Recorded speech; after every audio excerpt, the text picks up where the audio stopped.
Hey, well, welcome to the Lake Effect, Barry and Muskoka's Fine Home Building Podcast. Today we're going to talk to Michael Cadenhead, who's an expert in glass, has been working in the industry for about 40 years, and what we're going to talk about specifically is what kind of glass to use in showers. So, Michael, in brief, what are the main applications, and what are the choices that we would use for a shower enclosure? Well, I'll do my best to simplify it, but the options are plenty. First and foremost, the clear glass, the Okay. option of clear glass, the philosophy of clear glass. So there's no question with today's market, some of the projects that we get involved with in specifically are enormous. Many challenges, but they're also investing a lot of time and effort. So our clear glass gets to show off both the inside of the shower, open up, remove that visual bulk, give them a clear daylight shower, as also is the unobstructed view outside the shower. So a lot of these homes that we go into have incredible backdrops. So whether it's the lake, their yard, the mountains, whatever it is, the glass is incredible, and also offers a lot of natural light into the shower. Okay, so it's been described to me, having been involved in the glass industry, that glass is kind of like a veneer, or it's like clear on top of the nail polish type of thing. So whatever you're trying to highlight, glass would be something that would highlight what's behind it. In the case of a shower, it'd probably be the tile work. Inside the shower, absolutely. Okay. Yeah. So most of the houses that I've been involved with, or projects that I've been involved with, they're using 10 mil clear glass. So would you say that's pretty the predominant material in the industry? By far, the 10 mil to 3/8 thick clear tempered glass is by far the popular choice. Okay. It does beg the question, why tempered? Right. Safety. End of story. So anytime that you have a walkable surface on either side of the glass, it really should be tempered. Is there any options, or do you see anything in the Canadian market, specifically in the Ontario market, that is not tempered? Not with our sector. So with the custom showers, you're vulnerable. We have to be held accountable. You have to be held safely. With us, whether it's the glass outside or the glass inside, is always safety glass, and primarily it's going to be the tempered glass. Okay. So from a homeowner's perspective, somebody might be building a house, it's their second, third house, or the cottage, that they've been dreaming of for 20 years, and they finally get into the construction using one of the local GCs. And then they are faced with this choice. The architect will specify glass showers on the drawing. But then where do you go from there? Most people will be, okay, it says glass showers, 1/2 inch thick or 3/8 thick, and that's what I'm going to order, and then go on from there. But is there other options? Well, there's plenty of options, but really when there's spec showers, there's a lot of details to be formulated from that. So a lot of cases, they have a designer involved, the homeowners, the contractors, architects. There's a lot of opinions that can be done.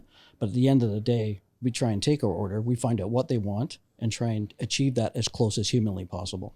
Okay, so into the options that they have. So if you are approached by the homeowner or designer and they say, 10 mil clear, that's what everybody gets, what else can I try? Well, you can upgrade the 10 mil clear to a low iron or a Starfire brand that we use. It's really crystal clear. So if they want to eliminate some of that hint of green color into that, that's certainly a nice end product, a bit of an upgrade for sure. The tinted glass is now becoming more popular. A lot of requests for the tinted glass, both the gray and the bronze. In a shower? In the shower, absolutely. It's almost a retro thing.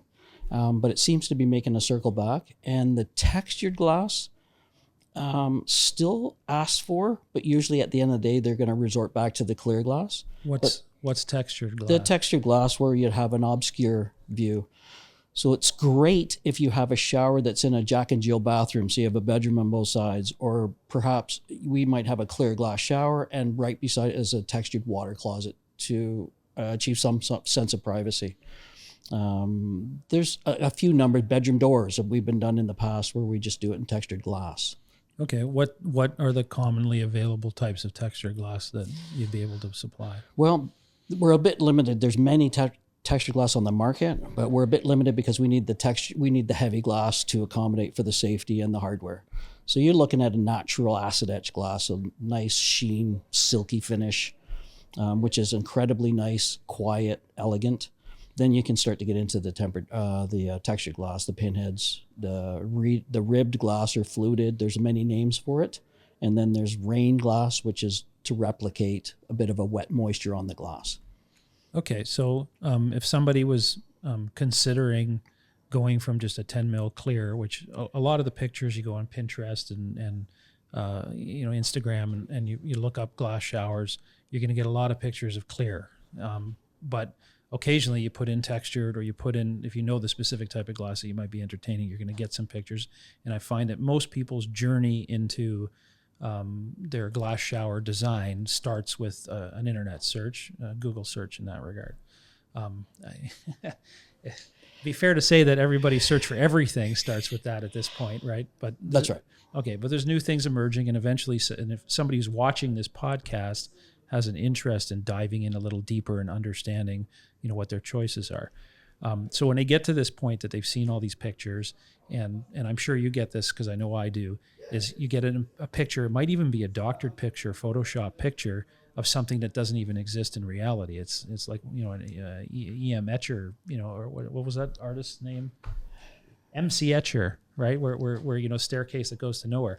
And so you're looking at this picture and says, I'd love to do this for you, but what is the next step? It would seem to be get in front of somebody with some samples, or get them into our office in Barrie and have a look at some of the samples and understand what the different textures mean. And absolutely. I mean, going back to trying to achieve as close as what they want as possible, but unfortunately with some of the images you find online, it's not reality. There might be some funny pictures, but we need to make the shower safe and long-term. So at the end of the day, there's a lot of consulting going on, a lot of confirmation, and then you have hardware challenges from time to time. So these new colors that come into play, we can't always have all the components available at one point. Okay, so that's a consideration too. So we're talking about glass types. I mean, the subject matter today, for the homeowners and general contractors is what glass types are available. But it's worth noting that you also want to coordinate the color, and you want to coordinate the texture and the overall design theory with the hardware and the hardware color. Yeah, unfortunately, they attach. They marry very quickly, and the hardware may limit the glass that they want as far as thickness. Fair enough. So just to give any viewers the perspective of where your view of what's going on here, if you had to guess, how many showers do you think you've designed? Ooh. Thousands, because it's not just showers, right? Because remember, we do a lot of other glass work, but the showers themselves, thousands. Just take a shot in the dark. 10,000. 10,000 showers. Wow, it's been 46 years involved in the glass industry, and since 1981, I've been involved with custom installations. So I never thought about the number, to be honest. So 46 years ago, how many showers were you doing a week, and now how many showers are you doing? 46 years ago, they weren't available. We were still working in the automotive factories. But at the end of the day, in the early 80s, when the hardware came available and we became knowledgeable enough to get into this market, it took years and years of trials and tribulations and process of elimination. Okay, if I can just comment, on what the state of the art is at the moment. Yes. It would seem to me you go down to the southern United States, or view some of the stuff that comes out of Europe, and Canada kind of lags behind and does not necessarily offer all the choices that some of those places do. But in the end, when things reach a price point that is palatable to Canadians, we eventually pick up on those trends and we adopt that into our market. Sure. So what I'm seeing in trade shows and things that when I go down to the States is that some, as you said, some things that were passe are now coming back again because they're just not out there, and it's not boring if nobody has it. So I can give you an example from a different trade. I wanted to do a bathroom. You remember those bathrooms that had the 4 1/4 inch tile? Sure. And and they had mud cap all along the top, and they were you'd see them everywhere. Everybody's grandparents had one of those bathrooms. And so I started with a 100-year-old sink that was on chrome pedestals, and I said, okay, let's do a bathroom that for my own consumption, and my wife and I, that had that tile. And I remember getting boxes of that tile you go in the basement of some tile place and they'd sell you a box, including the mud caps and the corners and everything, for like $5 a box. Okay. But if you want that now, it's $5 a tile. Right. Right. So, instead of spending $1,000, let's say, in the tile for the entire bathroom, and then you have to put all your skill into putting it together the way they used to, you're looking at $10,000 just for the material. Right. So why is that? Because certain people, it's become exclusive. It used to be that everybody had that because the labor was available and it was what was available at the time. So in showers and in glass and hardware, it seems to me that when you go to these trade shows, it's the same effect. So bronze, gold, shapes, colonial shapes that were, they look like they're past, but they're kind of creeping back in because they're not available anymore and they become exclusive. Is my assessment correct? I think you're close. I mean, as far as going back to the glass itself, I mean, like I said, the gray, the bronze, all coming back. That was extremely popular in the mid '80s. So, but now the cost has skyrocketed. The manpower there. So this is gray. This is solar gray, 12 mil solar gray. Sure. Okay. And when I look at this color and I imagine this color with brass, because of my age, what I think of is like, some kind of like, office space in the 70s or Coke Den, disco club or something like that. So what is the modern twist? Black hardware with that glass. So you can use matte black hardware with the dark gray. We've just had incredible success with that, to the point where the images that we show other clients are now getting on board and wanting to order that. It looks spectacular. Gotcha. So we're not repeating the past. We're just taking the best elements of the past. Yeah, we're taking components of it and upgrading it and sliding it over and using it extremely well. To be honest, I was incredibly shocked of how nice it turned out, that project. I was a bit skeptical when the client ordered it, but at the end of the day, when we were done, the environment looked fantastic. Okay, so walk us through how a homeowner ends up making choices on their glass types.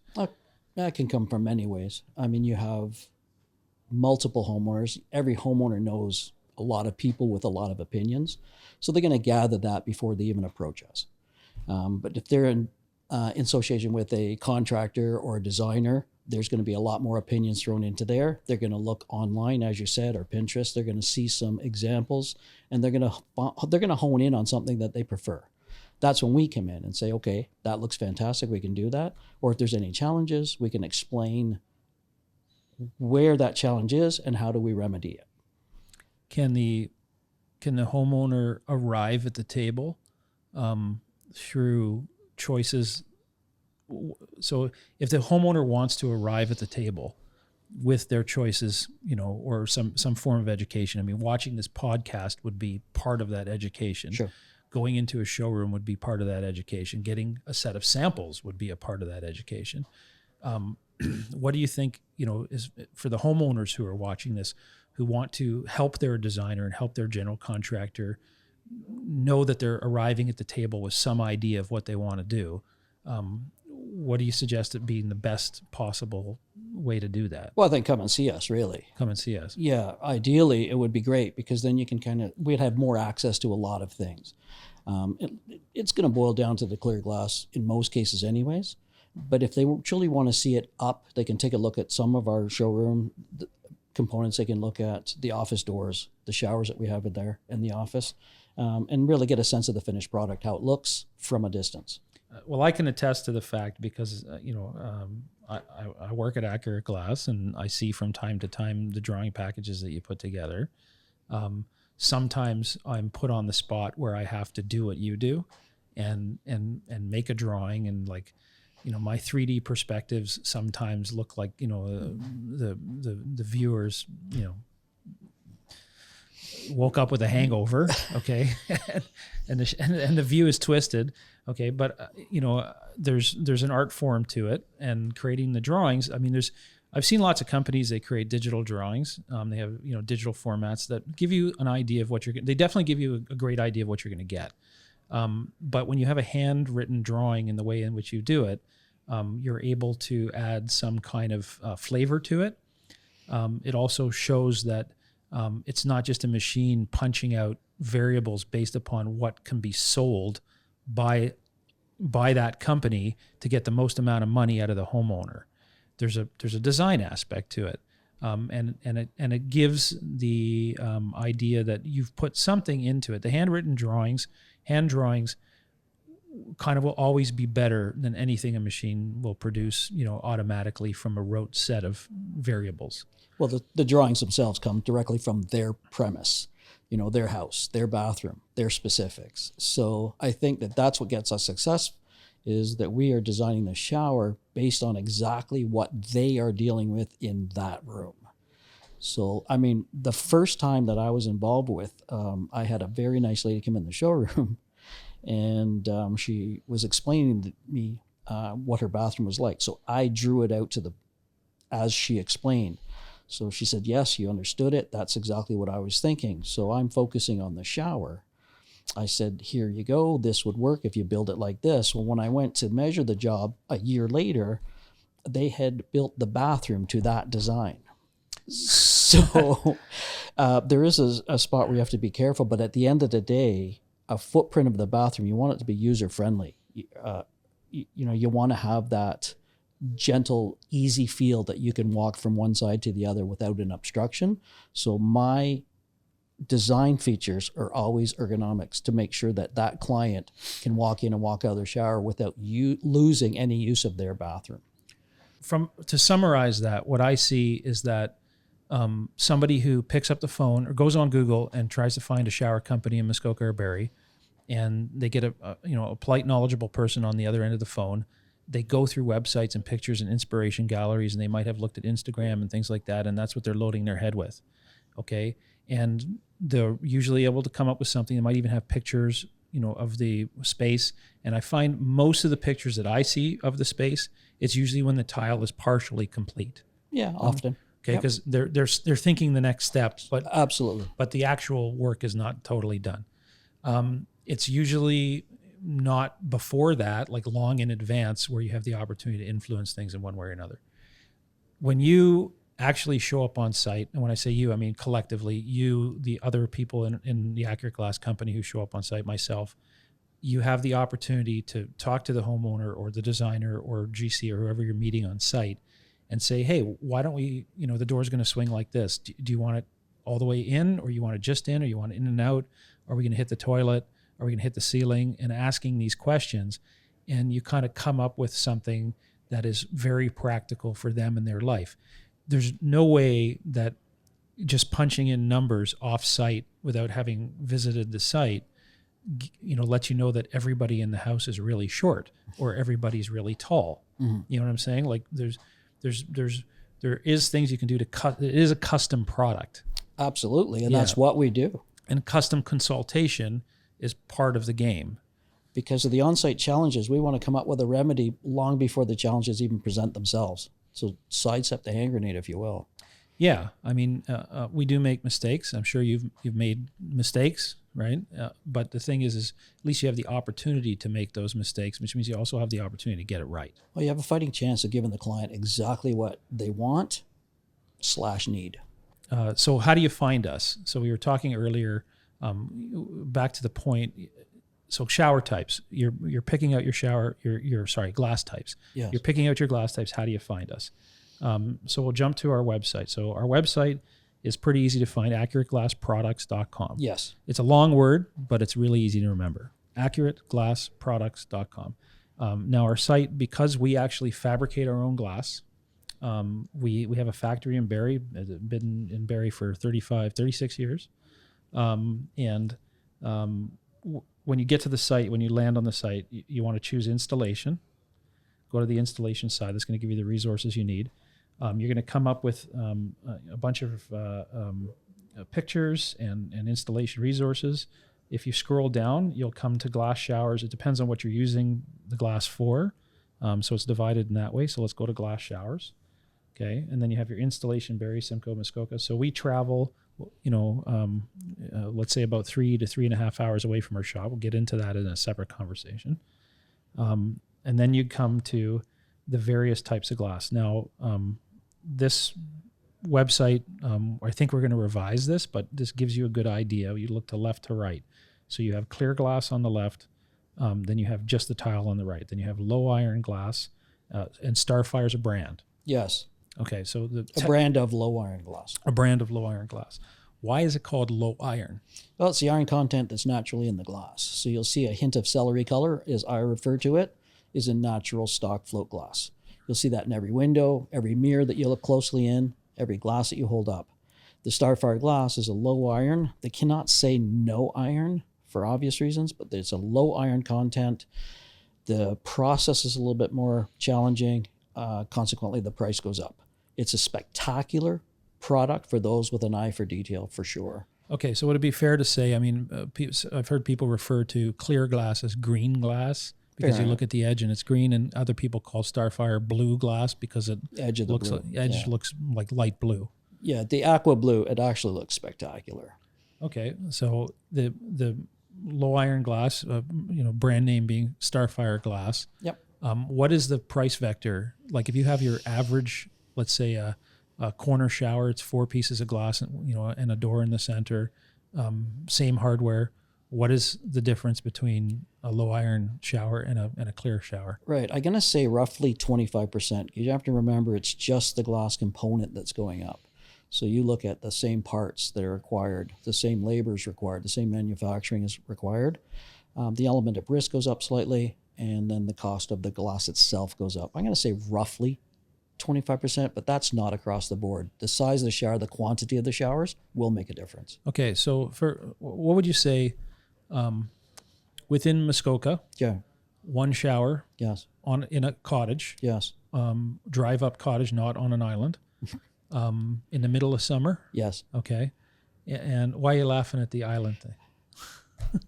There's lots of we do lots of islands. We do a lot of islands. Yes. Okay. So I don't know how much in detail you want me to go, but you can picture this scenario. Sure. Average shower, how much?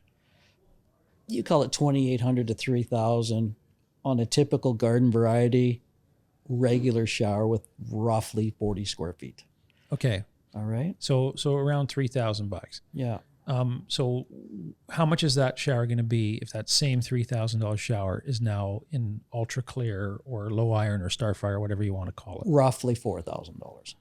Okay, so 25% immediately Just right there. Roughly. I mean, like I say, every job has its challenges. So there's a lot of small components that come into play with us, whether it's more hardware, which also means more work to the glass because we have to accommodate for that hardware.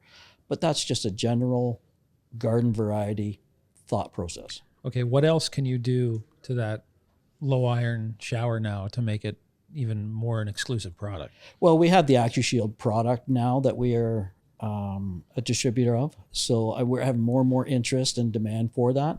So it's a hygienic glass protection coating that goes on the glass. We do it both sides to ensure that this is a long life product. It does not wear out.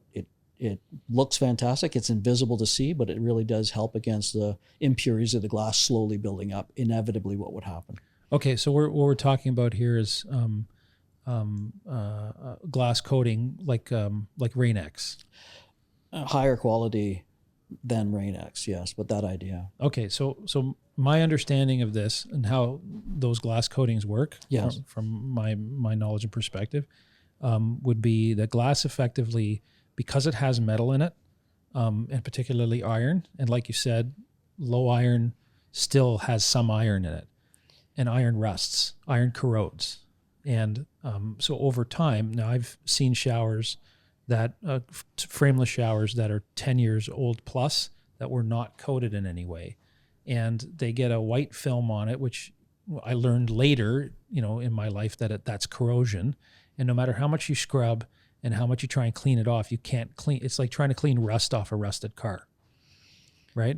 So if I'm correct, what the AccuShield does is it seals it in at the beginning when it's fresh and it's uncorroded, and it maintains that surface by creating an anaerobic environment where the air cannot get to it and it cannot turn into corrosion. That's what I understand as well. I mean, I've been involved with this just over a year now, and it's had incredible success. It's been around for about 25 years, and I was blessed to meet with the original patent owner of this product. So, Who is that? Is it Canadian? No, he's a gentleman from South America at some point, but he's working down in the States. Okay. So he was in our office, and it was The guy who incredible. invented this was in our office? He's the patent holder, yeah. Wow. Yeah, so it was incredible to talk to him. But he's been around for over 25 years, and he's in the glass industry, so he had spent a lot of time and effort. I would suggest that this is not snake oil that some people refer to it as. This is an incredible product that works great for the homeowner. We're having a lot of people that want to enjoy that long life. And it's, like I said, we do it both coats, both sides of the glass. Okay, I've got a story to share. Sure. So I don't know if I've told you this before. So when we first got into this, we had done 2 showers at my partner's brother's house, a good friend of mine, Pete's house. And one shower was completed and one shower was done at that time and AccuShielded. And then I got a phone call from him like a week later, and he's like, what the F is going on here? You're scamming your customers. As you said, you're selling snake oil. And I'm like, well, what's the problem? And he's like, well, I look at that one shower and it looks brand new and it's got nothing on it. And then I look at the one you just did and it's got that stuff on it and it looks exactly the same.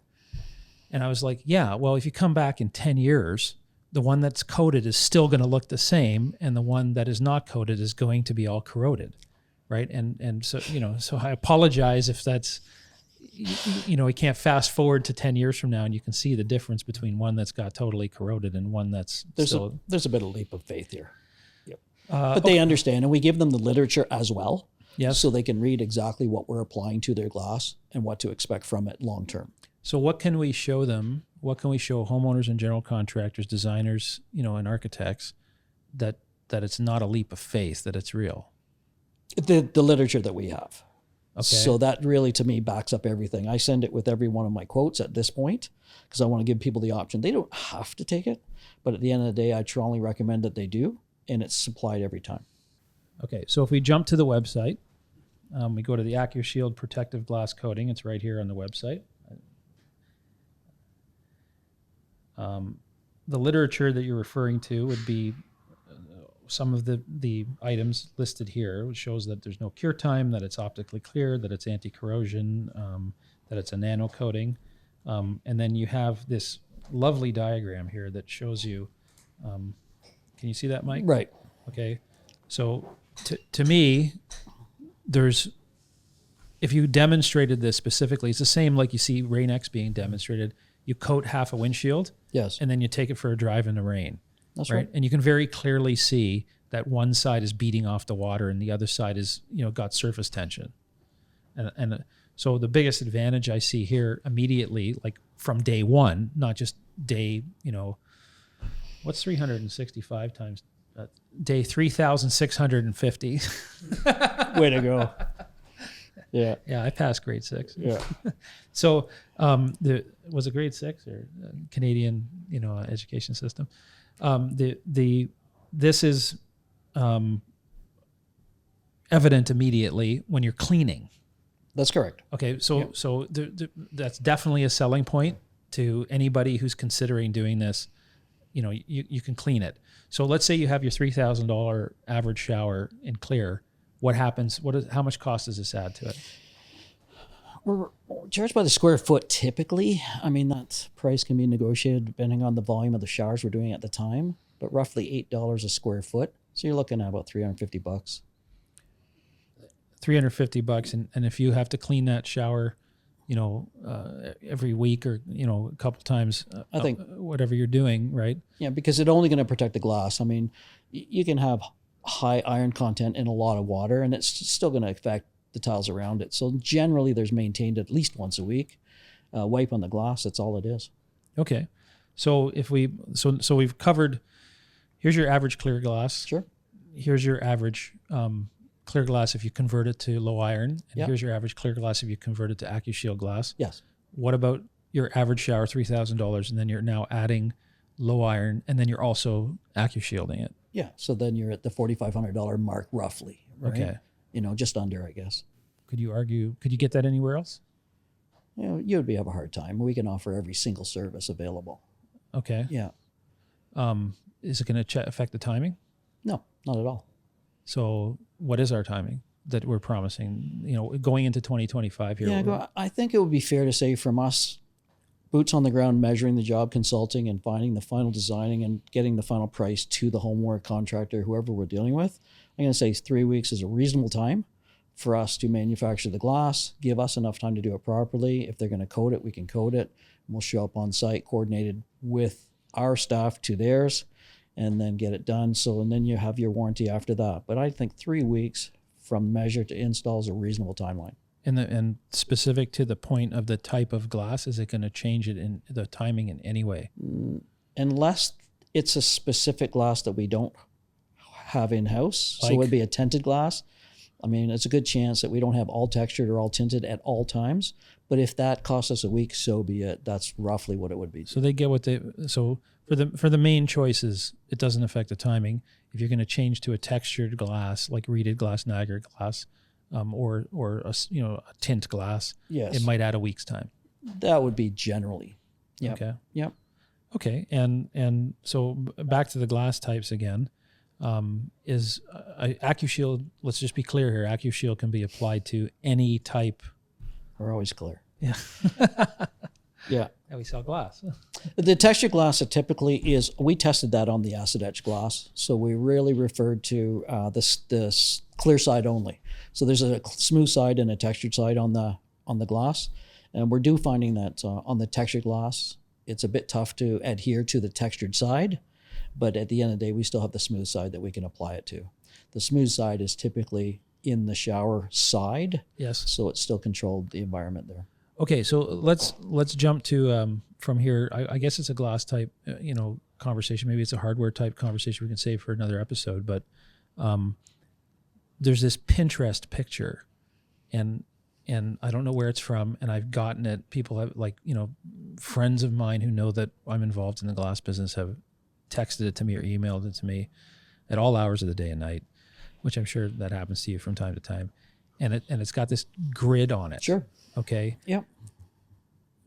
Does anybody actually do that in a shower? They ask for it, but then through conversations, they realize it's a bit of a maintenance concern. It certainly is an option.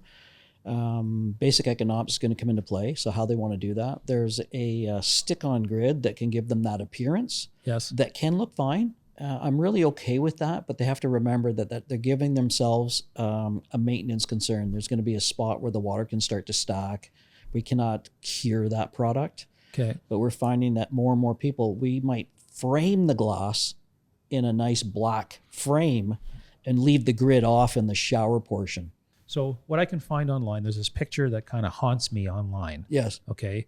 That I get, sitting on the bathroom on Saturday at 10 o'clock. And my friends are texting me these pictures of this very specific divided light stuff. Yes. Okay. So here's an example of what happens when you start an industrial divided light shower. And you get all these lovely pictures, but what the pictures aren't telling you, that as I'm looking through these pictures, these are actually different products. Sure they are. Okay. Some of them are very thin glass with an aluminum frame around them. Yes. Some of them are a piece of thicker glass with like a peel and stick, as you've described. Yes. Okay. And others are a frit printed grid pattern based upon the size of the shower that they're installed in. Right. If you did this the proper way, in this group of pictures, I think this bin swanger glass one, is actually done the proper way. The grid. It's the frit. It's a frit printed grid. Yes. So correct me if I'm wrong. That's about $1,200 to $1,400 per panel, and it'll probably take you about a month to get it. Yes, I agree. It's ultimate custom. There's nothing you can do about that. You're going to set up the machines to do your custom pieces. The other metal grid ones are typically box doors that are restricted in widths and heights. Okay. And then the stick-on grid cosmetic is, again, a custom side. So you can take your custom glass, fit it into that custom opening, and then dress it up if you wish. So there are divided light systems that Accurate Glass offers where if you really enjoy this look and you want to see it somewhere in your house, Yes. you can see it, but you're better off to use it as an office divider. Yeah, we've had great success in both offices. I've done separation panels, privacy panels, in entrance doors. So we had a particular scenario where we had a cottage. You came in the front door and you just looked and saw too much at one point. So we put a privacy panel. We did it in a textured glass, and then we managed to put the grid on it. It really turned out fantastic. It gave them the look and achieved the privacy as well. Okay, I think in some future podcast, where our discussion is, divided light panels, not in showers, obviously, not a preference in showers. I agree. We can discuss that, in depth. Okay, so back to glass types in showers. I mean, is there anything that we haven't covered? I don't think so. You've done an incredible job, Mike. I mean, obviously the clear glass is paramount. It's by far 95% of the showers we do for obvious reasons. Whether we upgrade it from a 10 mil to a 12 mil, from 3/8 to 1/2 inch, that's optional. And it's not my go-to choice, but at the end of the day, the hardware will accommodate it. You are increasing your price, you're increasing the weight with really little to no effect. When you get into the Starfire glass, as we talked about, it's a huge upgrade. It can make a lighter bathroom even lighter. And then when you start to introduce the texture glass, the Rainette, the acid etch, the Niagara glass, the pinhead, then that's a look that is preferred by some, which can look fantastic, but the whole philosophy of clear glass is to remove some of that bulk. Our main focus here is at Accurate Glass is serving Barrie and the communities north of Barrie and Muskoka. And a lot of what we do is cottages, small, medium, large cottages, some on islands, some water access only, some places that are really just small industrial buildings. They're lodges, and can be quite well appointed, let's say. So if you were offering somebody something, call it a standard opening that they've designed, 60 inches by 40 inches, and you show up and it's already tiled and it's got maybe a curb, and you have to pick some offerings to them. What are you going to suggest to them is the best value for their money over the long term, and to have something that is very nice looking, very aesthetically appealing, and has longevity, well, as far as glass types are concerned? Exactly. I'd stick to the 3/8 regular clear glass, and I would strongly recommend the AccuShield finished product. Okay. I think that's a long-term effect. It'll never go out of style. They'll always have their daylight. They'll always have their room. It'll look spectacular from day one to day end. Okay. Speaking of day's end, ours is approaching at some point here. Yeah. So I think we, thank you for your time. My pleasure. Yeah, and we've talked through some issues, I think, and some of the choices that people have. And people should be able to refer to our website at some point, or come visit us. And, of course, we're located in Barrie at the corner of Tiffin and Patterson. Okay, I think we've talked that out. Thank you for watching the podcast. We appreciate it. The purpose, of course, is to educate Barrie and Muskoka area homeowners, contractors, GCs, designers, and architects on their choices in the glass industry. So thank you very much for watching, and we'll see you next time. What is the subject of our next podcast? Do you have that there, Mike? Winter installations in Muskoka. Winter installations in Muskoka. So the timing's right, and if you're looking out your window and you're looking at sloggy slush or beautiful mountains of white, we're going to talk about how our trucks are going to get through that, and how we're going to get the glass safely into the cottages and houses and be able to get them installed in the winter. So we'll see you then.